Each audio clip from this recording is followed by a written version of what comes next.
In today's video, I'm going to teach you how to add an employee profile photo in QuickBooks Accountant. It's a quick and straightforward process taking just about 5 minutes. So let's dive right in and get started. First things first, you need to sign into your QuickBooks account. Head over to the QuickBooks website and click on the Sign In button at the top right corner of the page. Once you've clicked on that, you'll be presented with a few options. Make sure to choose QuickBooks Online.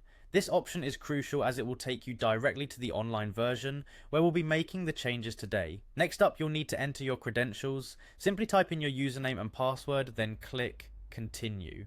Ensure that your login details are correct, as any mistakes here could delay the process. Once logged in, you'll be on the main dashboard ready to proceed to the next step. On your dashboard, look for the Employees section. You can easily spot this in the navigation menu, usually situated on the left side of the screen. Click on Employees, where you will find a list of all the employees currently entered into your QuickBooks system. This part of the process is where managing your team becomes more personal, as you'll be attaching faces to names. Select the employee whose profile photo you'd like to update by clicking on their profile. Once on the employee profile page, you'll see various details related to that person. However, what we're interested in is the profile photo area. In the profile section, look for a small pencil icon next to the current photo or photo placeholder. This is your edit button.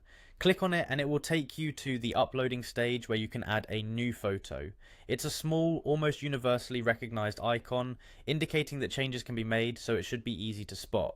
Now comes the moment to upload the photo. Click on Select File and browse your computer to find the appropriate image you want to use. A quick tip here, ensure the image is clear and professional, reflecting your company's standards. Once you've selected the file, the photo will appear, allowing you to preview how it will look on the profile.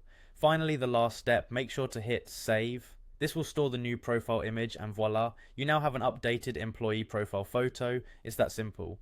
And there you have it, a quick and easy way to add an employee profile photo in QuickBooks Accountant. With these steps, you can now keep your employee profiles up to date, making your QuickBooks more visually organized and professional. Thanks for watching, and if you found this tutorial helpful, be sure to check out our other videos for more QuickBooks tips and tricks.